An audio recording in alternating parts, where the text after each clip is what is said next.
The rise of new media, the rise of a new populist GOP, even the rise of a new non-woke pope. What's the connection between all three? Find out today on the Restoration Spotlight podcast. I'm Hayden Ludwig. Trust in the mainstream media is at an all-time low. America's once vaunted newspapers seem tailored more to the deep state than everyday readers, as do the nearly irrelevant publications of Neocon Inc. In their place has risen a fleet of hard-hitting, engaging, and plain funny magazines and news sites, chief among them the American Spectator. We're joined today by the Spectator's editor, Dr. Paul Kengor, one of America's leading commentators on media, communism, and Catholicism. Dr. Kengor, thank you for joining the Restoration Spotlight podcast. This is one of the first podcasts with you folks. That's correct. Yes, the honor is all ours. Let's go ahead and launch into this. So, the conservative movement has always had a flagship magazine. It used to be National Review many decades ago. Now many people, including myself, believe it's the American Spectator. Tell us how you came to lead that outlet, and tell us more about the current media environment on the right. Paul, it seems like so few people are interested in the kind of mainstream media reporting that no other outlet's giving you. Talk to us about that and what you guys are doing to fill that need. Yeah, well, thanks, Hayden. So, really kind of the two pillars in the conservative movement among the publications would be National Review and the American Spectator. And the American Spectator, we go back to 1967. And so National Review goes about a decade older than that. So really the two of us, we're the oldest running conservative publications. There's a couple others that are out there, right? But in terms of continuously running, the success that we've had, founded by R.M. Terrell Jr. back in Bloomington, Indiana, the campus of Indiana University in September 1967. Then by the 1990s, we had a print circulation of about 330,000 in print, which was really remarkable. And I think National Review probably never got higher than about 110, 120. Wow. In fact, William F. Buckley Jr., he used to always say that they never made a profit, right? They were always just doing their best to kind of keep their head above the water. And that's kind of the way it is in publishing. I could talk a lot about that. In fact, we're technically run by a 501c3, the American Spectator Foundation. So we're kept going by donations, subscriptions, and frankly, mainly donations, because it's really hard to get anybody today to pay for a subscription when most of their content they could get for free. So if they have to pay for anything, they typically don't do it. But at the peak of the kind of popularity of American Spectator in the 1990s, there was about 330,000 print. And that was the decade when we were part of what Hillary Rodham Clinton identified as the vast right-wing conspiracy. What an honor. Yeah, exactly. So it was R.M. Terrell Jr. and the American Spectator, Richard Mellon's Scaife and the Scaife Foundation. Sure. And Dick Scaife was a big supporter of the American Spectator in those days. And we were the magazine that exposed Bill Clinton exposing himself, right? To put it bluntly, and quite literally, we broke all the original articles on Troopergate, what was going on in Arkansas. Some of our big reporters, Daniel Wattenberg, and I'm kind of embarrassed to say this, but David Brock, who eventually went to the left, but he broke some of those major stories. So I understand that you had a role the American Spectator had a role in the Clinton impeachment going back to the 1990s. Tell us about that. Yeah, so that began, it was really, one of the many articles that we did on Bill Clinton exposing himself was an article on the different women that Bill Clinton was, touching and doing the different things that he was trying to do in Arkansas, the Arkansas Marvel, as R.M. Terrell Jr. called him, Boy Clinton, as he called him. In one of the articles, we identified one of the women by merely the name Paula, her first name.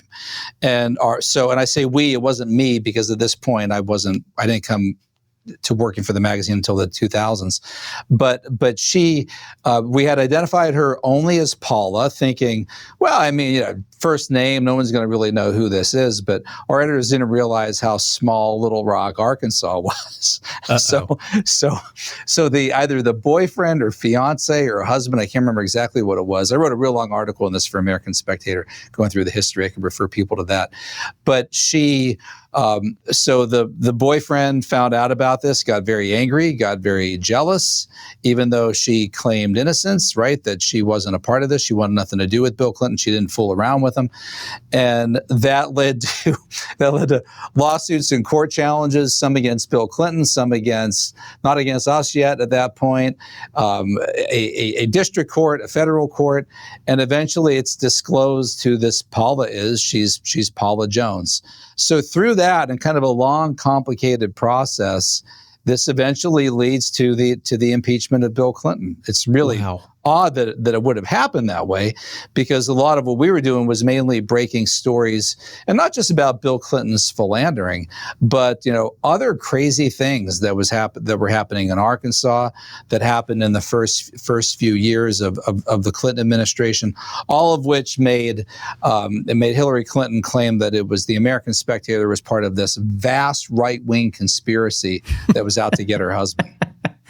By the way, in one of the first debates with Donald Trump and Hillary Clinton, when Donald Trump brought into the debate, remember this, the different women that Bill Clinton had been accused, Paula Broderick, or not Paula Broderick, Juanita Broderick. Yes, that's right. Right. Paula Jones, and the other, I think maybe Kathleen Willey as well. I mean, that was fascinating. I absolutely couldn't believe that Donald Trump did that. But that's the kind of thing that American Spectator was doing in the 1990s, right? Unafraid, very politically incorrect. And we had a lot of liberal readers as well, who read the magazine to learn from this kind of journalism and to get a kick out of, to see what stories that we were reporting next. We had a lot of younger writers who were really, younger writers who launched their careers at the American Spectator. Greg Gutfeld started at the American Spectator. Yeah, started as an intern. So in fact, lived at R. Material Jr.'s house for a while he was intern. Malcolm Gladwell, P.J. O'Rourke, Rolling Stone, National Lampoon, Bill McGurn of the Wall Street Journal began at American Spectator. In fact, probably half to most of the Wall Street Journal editorial page began at the American Spectator. George Will started writing at the American Spectator, late 60s, early 70s. Bill Kristol, who's now, I don't know where Bill Kristol is now politically, but started writing for the American Spectator. I'm not sure he knows. 16-year-old, right? Yeah, that's exactly right. So you had all these really extraordinary younger writers, very funny, and then also you had senior writers. I was at the office last week reading a piece by Richard Nixon, right? All these great foreign writers that our Material Jr. would bring in, Malcolm Muggeridge, Paul Johnson, Luigi Barzini, the great Italian journalist. So the magazine was this incredible mix of younger writers, veteran writers, and all of them, be not afraid, willing to just come out with guns a-blazing, writing funny stuff, but also at the same time, very substantive, lengthy articles with real gravitas. Take us all the way 30 years from then to today, and it's amazing how many of the writers, many of the outlets that you've just talked about, they've lost their relevance. Even a lot of the mainstream media outlets, I know from personal experience that the Fox News shows may have real conservatives like Greg Gutfeld, of course, right? But many of the writers, the staffs are riddled through with leftists. News media, a lot of the numbers are declining there because people feel like they're being fed garbage, not feeding anything interesting. Even National Review, and I read National Review for years, up until about a decade ago, extremely witty, very substantive, and very relevant. It may have the other two categories, but it's not relevant to most conservatives in the age of Trump and the America First movement. And yet I'd say the American Spectator may be more relevant than it's ever been before. Why do you think there's been this decay in our media culture, and why is it that so few news and opinion outlets seem to be trying to fill that need? That fascinates me. Yeah, I think part of it, Hayden, is we genuinely have a kind of a big tent approach at the American Spectator. So, for example, right, when President Trump was really being aggressive with tariffs, I mean, we ran pieces pro-tariff and anti-tariff, and it wasn't like we were trying to deliberately balance them out. Some of our writers were pro-tariff, some were anti-tariff, and we gave them the freedom, right, to say what they wanted. And we don't believe all the time. I'll get emails from people. Well, I don't agree with so and so who put this in there. How dare this writer of yours refer to so and so as an egghead or whatever, right? It's like, well, we've been calling people eggheads since 1967. Man, lighten up, all right? So that's just what we do. And I had an email just yesterday. I won't say what it's about because it might date our interview a little bit. But this guy saying, "What have you guys becoming, war hawks?" I'm thinking, what's he talking about? And we just did probably 3 pieces the day before anti-war in this position, another 3 that might seem maybe pro-war, if that's how you want to put it. But we give our writers freedom to do that. We don't have a single big funder who's providing 75% of our operating budget that's telling us who to print and who not to print. And our Material Junior has always had that approach. There's a great issue of the magazine around 1992 when Pat Buchanan was coming out running against George H.W. Bush for president, and David Frum, who also started with us. David Frum wrote this cover story where we had Pat Buchanan caricatured on like a Harley wearing a leather jacket, and he's like flipping a beer can. And it was called something like Bully Boy of the Right. And in the background, there's a caricature of George Will in a bow tie and William F. Buckley Jr. like, just shocked, stunned, looking at this. And David Frum seemed like he kind of accused Pat Buchanan of anti-Semitism. Yes, and that's right. we don't feel that way about Pat. We love Pat Buchanan. And so in response, Bob Novak, who was a close friend of Pat Buchanan and on the board of the American Spectator, writes a big, long letter to the editor. We published the whole thing, defending Pat, and then Frum fired back, and then back and forth. But we let him have it out. We had a great forum in the 1980s. A young Laura, why can't I think of her name, at Fox News every night? Ingram. Forgive me. Laura Ingram. A young Laura Ingram, who was editor of the Dartmouth Review, going at it with Malcolm Gladwell. And they're really just laying into each other. It's really funny to read these two going at each other. But we allowed that open forum for debate. And there's not enough, I think, of that freedom, intellectual freedom, among conservatives today and conservative publications. And we pay a price for it. That's right. One of the hats you wear. I want to talk about one of the other hats you wear, which is a historian of the Cold War and President Ronald Reagan. What your biography of Ronald Reagan was the basis of the recent Dennis Quaid movie, is my understanding. Is that correct? Correct. So one of the things I want to get into, Paul, is the parallels between the communism that you've studied and its infiltration of American society decades ago, over all the 20th century, and parallels you may or may not see with today's culture war and the progressive left's takeover of the Democratic Party. Yeah, well, so today's Marxism is really based more on culture. Now, if you actually look up the word cultural Marxism, this nasty little box pops up on Google calling it like a far right anti-Semitic conspiracy theory or something like that. And actually type in American Spectator cultural Marxism in my name, and you'll see that I've written 2 or 3 articles on that subject, right? How Google is claiming it's an anti-Semitic conspiracy theory and so forth. But the application of Marxism to culture, I mean, that's what Antonio Gramsci was all about, right? Cultural hegemony. The founders of the Frankfurt School, Max Horkheimer, Theodor Adorno, they wrote about what they called the culture industry. the culture industry. Actually wrote books on the application of Marxism to culture. If you don't want to call it cultural Marxism, what do you want to call it? Marxism applied to culture? Would that be better for you? But I mean, there are sexual Marxists, right? There are gender Marxists. There are race-based Marxists. There are classical Marxists. So classical Marxism, Hayden, looks at the world divided according to economics and class. So you have the repressed and the repressor, right? The bourgeoisie and the proletariat. So the world was divided into economics and class. The more modern Marxists have moved away from that classical Marxist framework, and they're looking for new victim groups. They're looking for new repressed versus repressor. So if you're a gender Marxist, somebody like a Judith Butler, it's male versus female, right? The male is the oppressor, a female is the oppressed.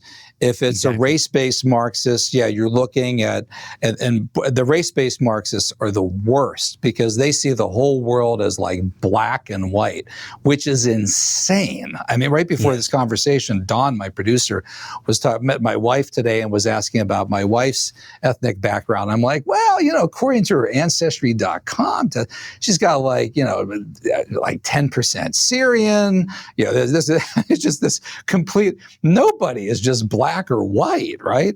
And there's a lot of people who are black or dark complected who aren't African, right? Yeah, sure. It's really, and my youngest son, who's adopted, would be considered black, although he's also really a big mix of DNA. In fact, his mother is white, his father is black. So is Barack Obama, our first black president.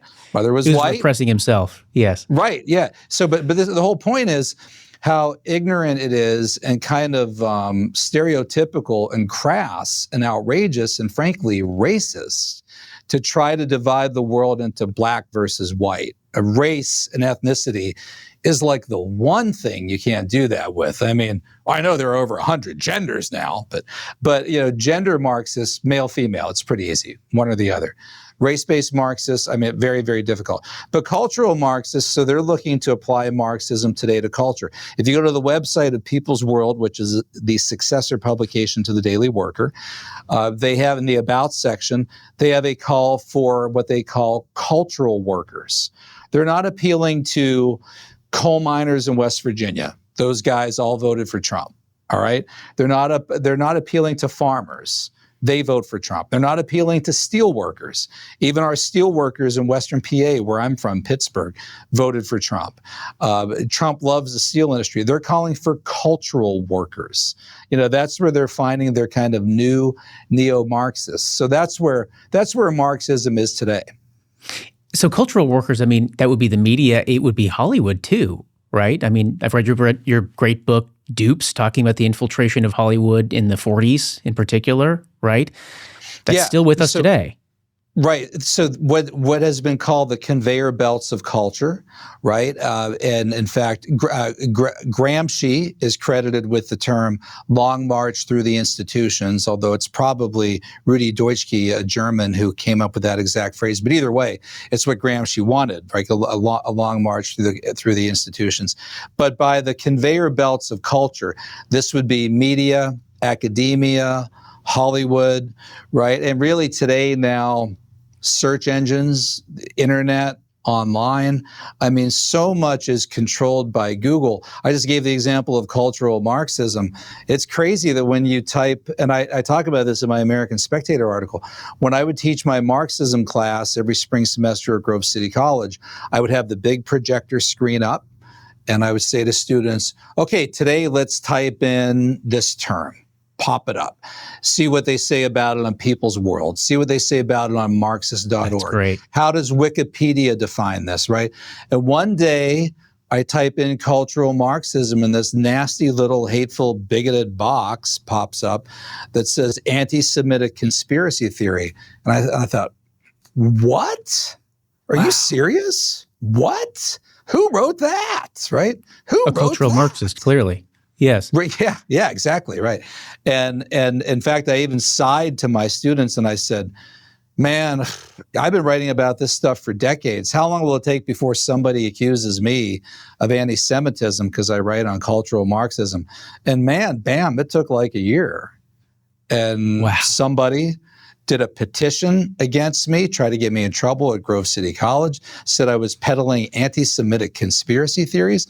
Yeah, their ignorance and Google's ignorance of cultural Marxism led them to do this. Interesting thing too, Hayden, I went and I searched places like Occidental College, which is where Barack Obama came from, extremely liberal place. They had a department of critical theory, queer theory, and so forth.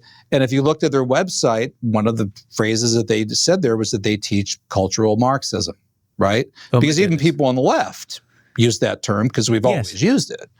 And then once that nasty little box popped up on Google, Occidental College took down the word cultural Marxism because they don't want to be accused of that too.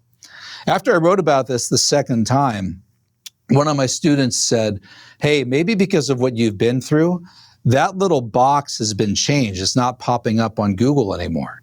So we think that somebody might have changed it. But then Southern Poverty Law Center started using the term and claiming that it was an anti-Semitic conspiracy theory. And whatever SPLC says is gospel truth, as we know. So it went back up, and now it's back up there again on the search engine. So I would call this, to circle back to my original point, I would include Google and some of these other entities as part of the conveyor belts of culture. They're defining culture even more profoundly today than a lot of the other more sort of traditional conveyor belts of culture. That's what we're up against. They're acting as gatekeepers in a way that, the media in the 1980s was mostly hostile to Republicans and President Reagan back then, of course, but he didn't deal with this kind of true Marxist gatekeeping the way that President Trump deals with it today. As an expert on, I think, both administrations, what advice do you think President Reagan would give President Trump in this hostile media environment, trying to have a fairly similar America First, Make America Great Again agenda, even if, of course, the details differ? What advice do you think he would provide from your experience as a historian and biographer? We'd probably say to him, he'd say, well, Donald. He would tell Trump that Reagan, had it far worse. Because for Reagan in the 1980s, I'll tell you, man, it was, you turned on your TV, it was ABC, CBS, NBC, right? Peter Jennings, the awful Dan Rather. I don't think anybody was ever as biased as Dan Rather. And then Tom Brokaw at NBC. There wasn't even CNN yet. I guess it existed, right? But I mean, you didn't get it in the vast majority of cable. I mean, cable in those days was, you had a little knob on your TV with like 13 channels, and then you had a second one, and then you turned it to like and then you could click and maybe get like channel 22 or 53 or something like that. So Reagan had nothing. And all of the dominant newspapers, New York Times, although the New York Times back then, they've always been bad and biased, but never as bad as they are now. I mean, the New York Times today is really, really bad. I mean, you can't, they've gone so far to the radical cultural left, you can't even read the New York Times. The best you could find for conservative outlets, all right, there were some conservative publications, National Review, American Spectator, Human Events. But they had circulations of maybe a couple 100,000 at the most, right? 100,000 at the most. You had some city newspapers. So if you were in Detroit, there'd be maybe a conservative Detroit paper and a liberal one, right? Free Press and the News. Chicago, you'd have the Tribune and the Sun-Times. LA, you might have a couple papers. But otherwise, there was nothing. There wasn't even conservative talk radio yet. That emerged in the 1990s. And then Fox News doesn't really emerge until the 2000s. I think when I was watching a footage of 9/11, I don't think I saw any of it on Fox News. I don't think it was even in my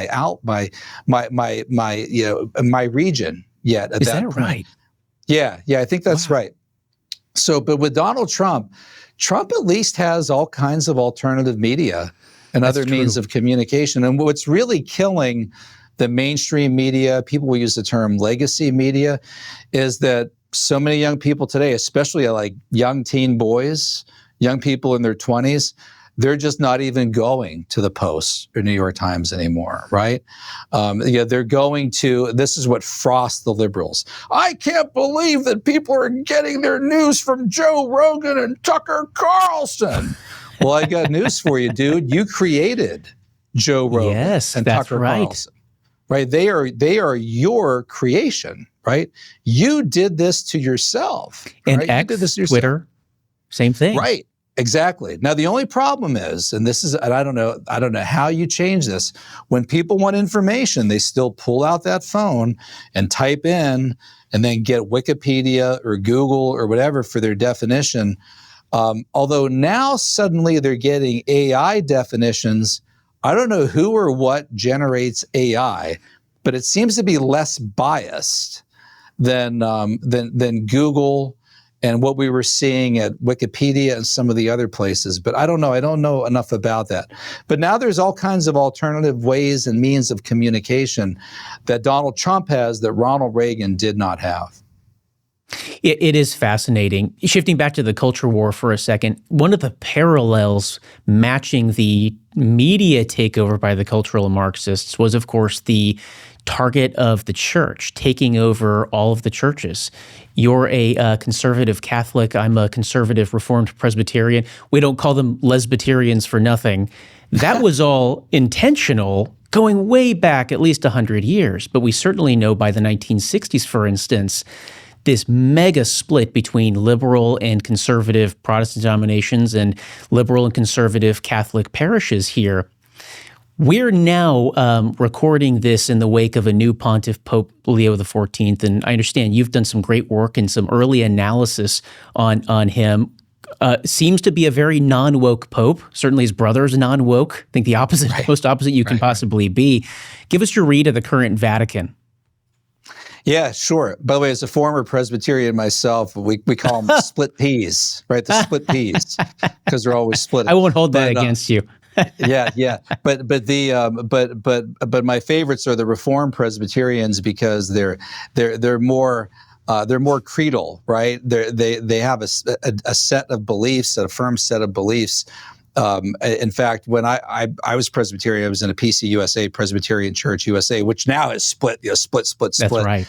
I'm so sorry for you could, that's right. That's exactly right. But you could. You didn't find very many 5-point Calvinists in a typical PCUSA church, but the Marxists, the communists, and I write about this at great length in my book, The Devil and Karl Marx. They went after the mainline denominations with just a hell-bent fury in the 1920s, 1930s, 1940s.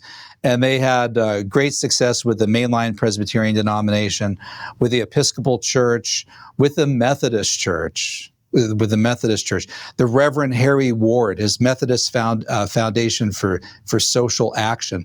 And Harry Ward, they called him the Red Dean of churchmen. He was one of the founders of the ACLU with Roger Baldwin.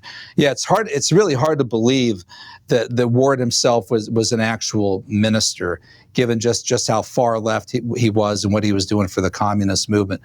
The Lutheran Church, I mean, look at the Evangelical Lutheran Church of America right now. I mean, that's the incredible shrinking denomination. But this infiltration of the churches, I mean, the communists were hell-bent. Back to the 1920s, 1930s, the communists said, Nikolai Bukharin said, we take on religion with the tip of the bayonet, the tip of the spear. We must wage a war against religion. Lenin said, there's nothing more abominable than religion. All worship of a divinity is a necrophilia. He said, religion is a kind of spiritual booze. He said, as Marx said, it is the opium of the people. Marx said that communism begins where atheism begins.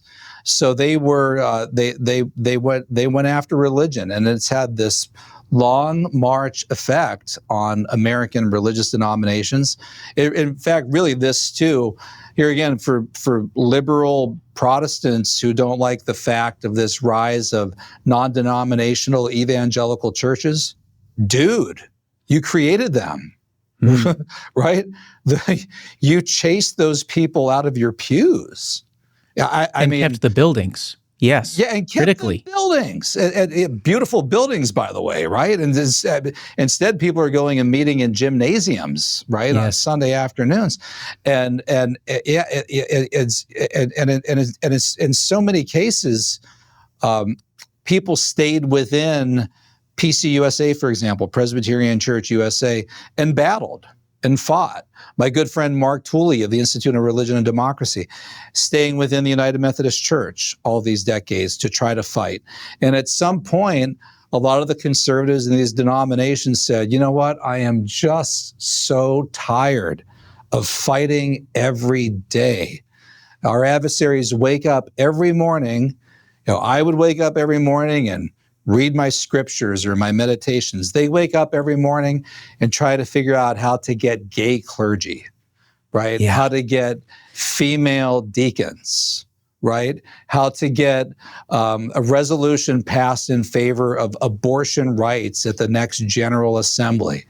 And I'm so tired of fighting this. I'm leaving. And you guys could even keep the church building. And then the liberals, they watch the church building, do the pews just shrink and shrink and shrink and shrink and shrink. They go over the cliff with the flag flying, with it flying. And thinking all along, Hayden, that you know what the problem is? We just haven't become liberal enough. That's exactly right. And the problem is those Neanderthals in our pews, too. Yeah, I've often wondered, Paul, if we are not approaching an era where all those big buildings with just a handful of elderly people who've clung on for, they've been going there for decades, if those aren't all about to be very empty buildings with all these conservative parishes and congregations happily ready to move back into there, you wonder how long they can continue, in other words, on the fumes of genuine Christianity from a century or longer ago. Yeah, that's right. If those places haven't become bars and restaurants, right? Which in many cases they have, right? People have turned the buildings into something else, or some of them have decayed so much that in many cases you really can't go back and reuse them. In fact, for fun, you should have somebody do research for this at Restoration, Hayden. Go online and look at some of the old church buildings that are for sale around the country. The prices of some of these buildings are unbelievably inexpensive. I mean, they're cheaper than houses. And I often think, wow, why not just buy this old church? I mean, it'd be great to, live there. And I mean, this is like a beautiful place, stained glass windows. But in a lot of cases, the building, the baptistry, if it's Baptist, perfect. Right, Swimming pool. Right. Yeah, exactly.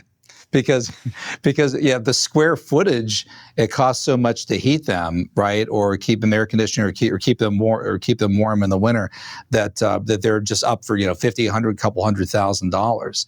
But you would hope that it's not too late, that maybe some of even those non-denominational churches could circle back and buy some of these old buildings after the liberals that have taken over those congregations and those churches have destroyed them. But in many cases, they're still hanging on, man. They're still hanging on. Let's go back to the Pope. So bring us up to speed on the current Pope. And I know we're early into his tenure in the Vatican, but how have you noticed differences already between him and Pope Francis? It was immediate. I mean, as soon as he stepped out onto the loggia and they announced his name, and when they announced not just that he was Robert Francis Prevost, who most of us knew absolutely nothing about. In fact, I had agreed to write a biography of the next pope before I knew who it was going to be. I thought it would be one of the Italians, Pietro Parolin, Pier Battista Pizzaballa, maybe somebody like that, possibly Tagle from the Philippines. Couldn't imagine that would have been an American. But when he came out onto the loggia, I'll tell you what, if he had said that his name was Francis II, there would have been about 10 million Catholics just running for the woods and digging a hole at Yes, that point. I'm sure. But when they announced his name as Leo the 14th, it was just fantastic. I don't know if you saw this, but Michael Knowles sort of predicted it a little bit. And in fact, when the white smoke went up around noon Eastern Standard Time, around 6 o'clock Rome time on May 8th, Knowles put out a tweet, a post on X saying, "I hope he picks the name Leo the 14th." And Wow. I had only seen this later. Grace Riley, who works for you at Restoration, who I do the Weekend Spectator podcast with me, pointed that out. And I went back and checked it out. I couldn't believe it. He called it. But Leo the 14th is such a great name because Leo the 13th is the one pope over the last couple hundred years that all Catholics admire, whether you're a liberal Catholic, a conservative Catholic, a reformer, a traditionalist. Reformer here in the Catholic Church is a bad thing, by the way, right? Understand, yeah. Yeah. So, but Leo the 13th was just this great pope, and by coming out saying that he was the 14th, he was saying a lot. And then he also said in that opening statement, which he began with Italian, "La pace sia con tutti voi." Peace be with all of you. He said less about Leo the 13th than Augustine, because Robert Francis Prevost had headed the Augustinian order, and he called himself a son of Augustine. And Augustine, too, universally admired, not only by Catholics, but Protestants as well. That's right, yes. Yeah, remember there was a piece it was the Christian publication that's on my desk, on the most. It was a survey of Christian thinkers naming the top 20 most influential writings in the history of Christianity, and of course Calvin was up there, Luther was up there, Leo the 13th, Rerum Novarum was up there, but number one was Augustine's Confessions. It's something that everybody admires. And he came out onto the loggia wearing the traditional vestments. Francis came out wearing white with a deer in the headlights look. Cari Fratelli and Sorelli, buongiorno, dear brothers and sisters, or buonasera, good evening. Really didn't know what to say. This guy came out with a text written of exactly what he wanted to say. He's much more thoughtful, pensive, more traditional, more, I think, respectful of tradition. You're not going to get an attack on traditionalists with this Pope that you did with Francis and his Traditionis Custodes, which is supposed to mean guardians of tradition, but really means like destroyers of tradition. So I'm very optimistic, and I think a lot of people are. I think this guy is seeking peace and unity in the church. Now, liberals would say that, right? We want peace and unity and diversity, and of course, they don't actually want that. But this guy, I think, when he speaks of it, actually means it. And the timing of it, too, was really incredible. Coming on the heels of the November 2024 election, an election where Catholics swung to the right hugely, and among them, a big overlap with Catholics, of course, Hispanic voters as too. And you add these two groups up together. I mean, Trump obviously won the Catholic vote in 2016. He lost it to the Catholic Joe Biden in 2020, not terribly surprising, but won them bigly back in 2024. Right. Won Hispanic men outright and increased, I believe, his vote share among all Hispanics by 18 percentage points over the 8-year period from 2016 to 2024, meaning these fundamental Catholic groups that all hang together have pushed sharply to the right. One of the things that interests me, if anybody who spent time in Washington, D.C. knows how large a percentage of the conservative movement's leadership, going back to Bill Buckley at least, have always been very traditional Catholics. And yet, it took decades and decades for Catholic voters to catch up with that rightward trend. So, Paul, I'm curious, do you see that continuing? What's the significance here for the MAGA coalition that this new populist GOP is building? Yeah, well, by the way, Catholics in 2004 also defeated John Kerry, who was a Catholic nominee, by voting for George W. Bush. But the key with the Catholic vote, and it's like this as well with Protestants, it's not people who self-identify as Catholic. So pollsters, when you walk out of the voting booth, they'll say, "Hi, I'm from the Washington Post or CBS or Gallup or whatever, and I'd like to ask you some questions. Could you fill out this questionnaire?" And under religious affiliation, right, if there's a box that says Catholic, they'll check it. But they're not asking you if you're a serious Catholic, right? I mean, that could be somebody who goes to Mass Christmas and Easter, right? Somebody who hasn't been in a church in 20 years. So it's kind of it's more of a cult. They're more cultural Catholics, Catholic identification. If you ask people who go to Mass at least weekly, and by the way, people who go to Mass like daily communicants, something like that, those numbers are sort of off the charts, vote Republican, vote conservative. But after 4 years of Joe Biden, I mean, Biden was such an incredible embarrassment to American Catholics. And a lot of them were fooled because Biden, going back to when he first went into the Senate, all right, he had been pro-choice on abortion, but not a nut on the issue, right? I mean, he actually supported the Hyde Amendment, banning federal funding of abortion, not forcing people to pay for abortion through their tax dollars. And then flipped on that, and I think it was July 2019 in Atlanta, when a kind of a hysterical, insane Elizabeth Warren and Kamala Harris badgered and like bawling, like screaming at Joe Biden, got him to flip on the Hyde Amendment. And then once he was president, I mean, his radicalism on the sexual cultural issues, right, Hayden, it was stunning. And it had to make you wonder, all right, was he really in charge? Who's making these decisions? Yeah, the auto. Was it even Biden? Right. I mean, Biden wasn't that bad. It wasn't that bad.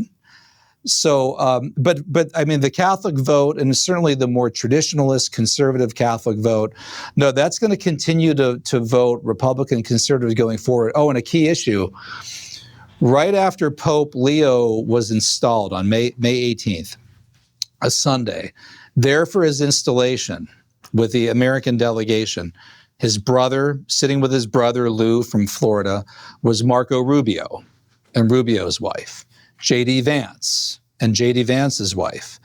And the next day, meeting with him at the Vatican, you had an incredible photo of the American Pope, the American Vice President, who's Catholic, the American Secretary of State, who's Catholic. Both of those guys, too, are Catholic converts. And I think if I had to make a prediction in 2028, it's going to be a Vance-Rubio ticket. And those two guys, I think, are the future of the Republican Party, of American Catholicism, and the Pope is an American. Of all things. Who would have thought? Those three guys sitting in that meeting, there's a great photo where they're all not just smiling, but laughing. One of them had to have said, could you imagine, none of us could have imagined being here a year ago in this spot right now. So that's a very interesting, I think, point on the future of the American Catholic Church, Leo, Vance, and Rubio. Amazing times, truly. As we close here, I'm curious if you'd share what you're working on next. So I'm writing a biography of Pope Leo the 14th. I almost said Leo the 13th. It's still weird to say Leo the 14th. Working on that. I'm also finishing a history of the American Spectator, and I have a manuscript on Ronald Reagan and race, defending Reagan on the race issue, which is the longest book that I've written yet. And I'm having a really hard time finding a publisher for that book. You would think that me, right? I've written more books on Reagan than anybody else. Undoubtedly. Yeah, the Reagan movie was based on one of my books on Ronald Reagan. I've had several best-selling books on Reagan, but I'm having a hard time finding a publisher for a book defending Reagan on race. I don't know what that says about the publishing industry in America today, but those are my current projects that I'm working on. And I'm the editor of the American Spectator, Bob Terrell's chosen successor. Check us out there at spectator.org. And I teach at Grove City College in Grove City, Pennsylvania, about an hour north of Pittsburgh, Western PA. I don't know where you find the time, but fascinating and I have 8 enlightening. kids. All right. Dr. Paul Kengor, we appreciate your time. Thank you for joining us. All right. Thanks, Hayden. Thanks for all you guys are doing. I'm Hayden Ludwig, and this is the Restoration Spotlight Podcast, a project of Restoration News, your source of headline-smashing investigative journalism for the America First movement. Check us out at restoration-news.com. Until next time, stay vigilant and trust in God.